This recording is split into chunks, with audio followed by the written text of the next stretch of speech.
Hello tout le monde! C'est parti pour la cinquième et dernière recette de bredala de cette année 2020. Donc aujourd'hui, nous allons préparer des lunes aux amandes. Alors pour commencer, on va prendre de la farine et du beurre mou pour pouvoir incorporer le beurre à la farine et obtenir une grosse semoule, comme pour la plupart des recettes de bredala. Donc si vous avez vu la recette de hier pour les lunes aux noisettes, ça va être approximativement la même chose, à part pour les quantités. Ça va être légèrement différent.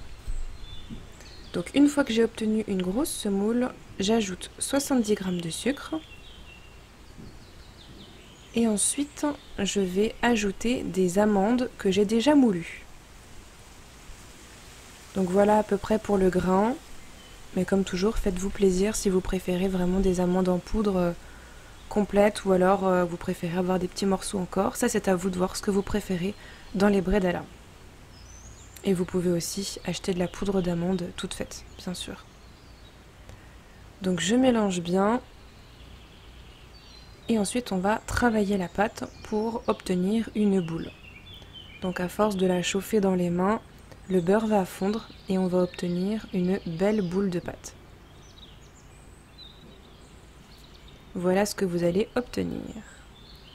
Et une fois que c'est fait, donc comme pour hier, on va prendre un petit morceau de pâte et on va former des croissants de lune. Donc là j'ai mis mon four à préchauffer à 200 degrés. Essayez de faire des lunes à peu près de la même taille pour avoir une cuisson uniforme. Donc toutes mes lunes sont prêtes, c'est parti pour 10 minutes au four. Donc toujours on surveille la cuisson et on les sort une fois qu'on est content du résultat. Donc pendant que ça cuit, je vais préparer un mélange de sucre glace et de sucre vanillé. Donc c'est pas grand chose, c'est vraiment le fond d'un ramequin.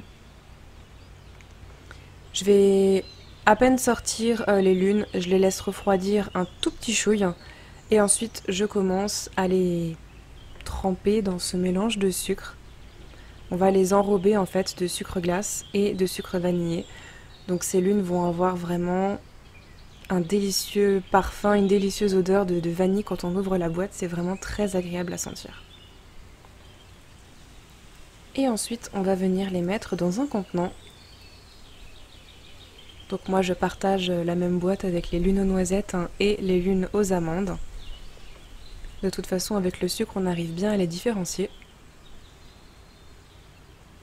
Et voilà le résultat. On peut voir vraiment le contraste avec les deux recettes.